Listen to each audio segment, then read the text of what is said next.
Hello everyone, and welcome back to another season of Discovery Hunter video. Today we will be covering Phase 2 BiS for melee hunters, the talent builds, and the runes you will want to use. We won't get into deep discussion about the talent build options as there is a lot to talk about, so that will be covered in a future video. We will just quickly cover the two main options. Afterwards we will break down each individual gear slot and look over a few alternatives, and why you'd pick one option over the other in certain circumstances. So starting off with the gear set, we have glowing Nero-linked cowl for the helm, Nomergon Peace Officer's Torque for the neck, Trog Slayer's Pauldrons for the shoulders, Dark Hooded Cape for the cloak, Blazewind Breastplate for the chest, Forest Stalker's Bracers for the bracers, Bonk Maestro's Handguards for the gloves, Hyperconductive Gold Wrap for the belt, Electromantic Shoss for the legs, Electromantic Grounding Sampatons for the boots, Hypercharged Gear of Devastation for the first ring, and Protector's Band or Legionnaire's Band for the second ring, Avengers Void Pearl for the first trinket, Gyromantic Experiment B for the second trinket, and for the melee weapons you will want to use Mechatorque's Arcano Shredder and Cogmaster's Claw, and finally for the bow you will want to use Bloodlash Bow. Now that you have an understanding of full BiS, let's quickly glance over the talent build options and rune choices for Phase 2 as a melee hunter. Your first option is the 3100 Beast Mastery build. This talent build is great early on in the phase while gearing up and what most people tend to play right now. As a melee hunter, you can be a little RNG based on your Raptor Strike and Flanking Strike resets, so your pet damage will help stabilize your damage if you get extremely unlucky.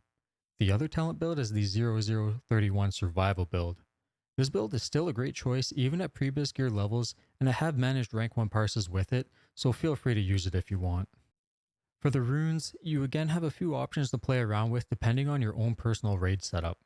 Assuming you're the sole hunter of your raid, your chest rune option will be limited to Heart of the Lion.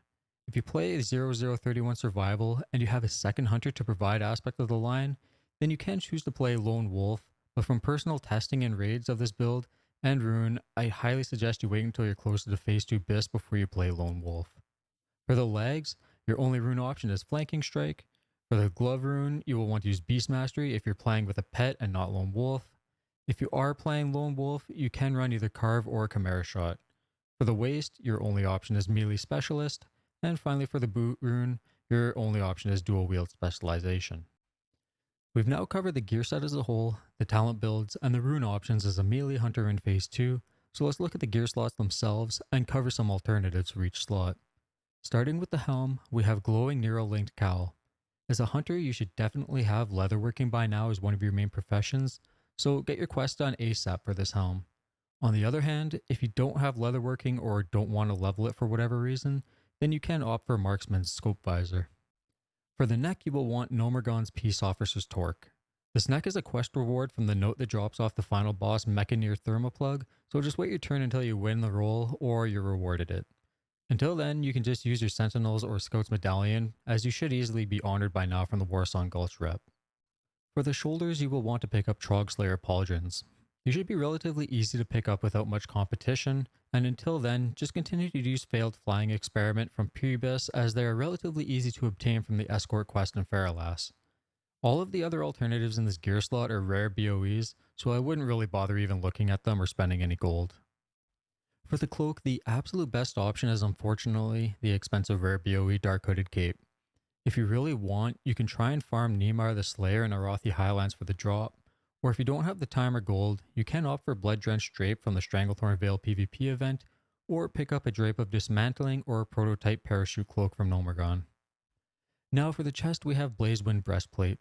Luckily, Blizzard did not lock this quest out in Phase 2, so if you've not already made your way to the Badlands to complete this quest, I highly suggest you do so sooner rather than later.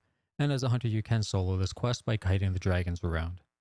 As this quest can be soloed and done pretty quickly, I don't recommend working towards any alternatives or spending any gold on BOEs such as Quill Word Harness.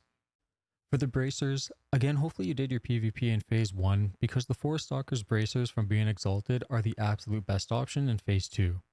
Now, if you didn't do PvP or you just can't stand the grind to exalted, then it's not the end of the world as experimental aim stabilizers are a great alternative and only slightly behind. Again, you should have very little to no competition on these bracers, so just hope they drop soon if you need them. For the gloves, the absolute best option is Bonk Maestro's Handguards, but we do need to discuss this choice very briefly. Bonk Maestros will become BiS once you have both your main hand and offhand fist weapons from Nomergon to take advantage of the +3 fist weapon bonus. Until then, options such as Fingers of Arcane Accuracy, Void Touch Leather Gloves from Phase 1, and Machinist Gloves will be the better choice for you. The belt is another gear slot we need to discuss briefly. For an absolute BiS min-max situation, the hyperconductive gold wrap is the best option, but it is highly reliant on the factor of rolling 3% increased crit chance and not the movement speed buff. It's also locked behind having engineering as your second profession, so if you're not engineering or you don't want to spend the gold and gamble with the belt, just simply aim for Dark Vision Girdle. For the legs, you will want to pick up Electromantic Shots. The mail set beats out the leather set ever so slightly, and for the vast majority of the player base, the additional mana from the intellect will help you stay out of aspect of the Viper longer.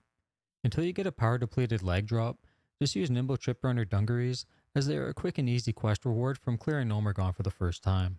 For the boots, we have the second piece of the mail set. The Electromantic Ground Sabatons unlock the additional 24 attack power from the set. As mentioned just a second ago in the leg slot, the mail set is slightly better than the leather set.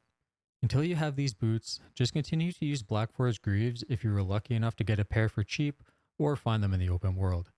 You can also use Gnomebot Operator's boots if no one else wants them, and for a cheaper Prebis option, you can buy Imperial Leather boots, and if you want a free alternative from questing, you can offer Excelsior boots and Stranglethorn Veil.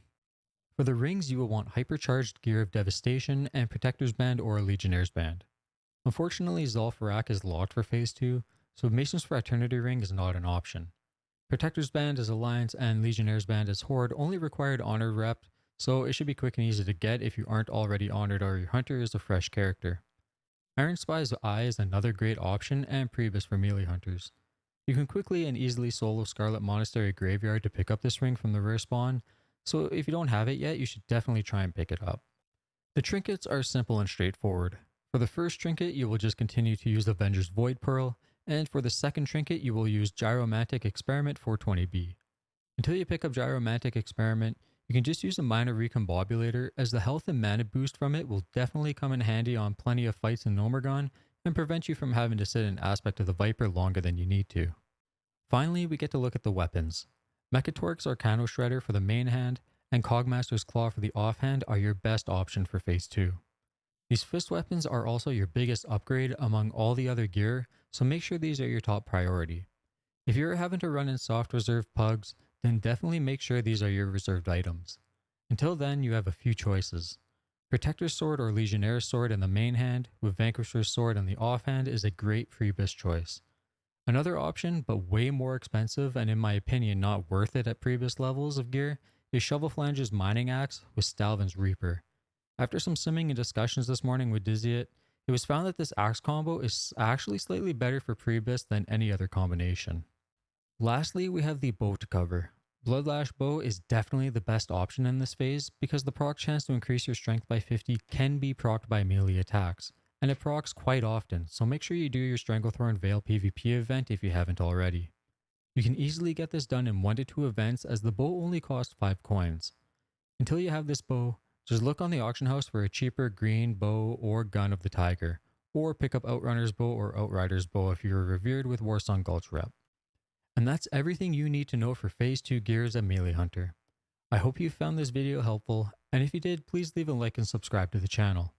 I will be working on a full melee hunter guide next with everything you need to know regarding the talent builds and reasons why you choose one over the other, the runes, rotation, as well as a few tips and tricks, so make sure you stay tuned for that. You can find a link to my Discord as well as my Twitch in the video description below as well, so feel free to join both of those and stay up to date with information as it releases. Thanks again for watching, and I will see you in the next video.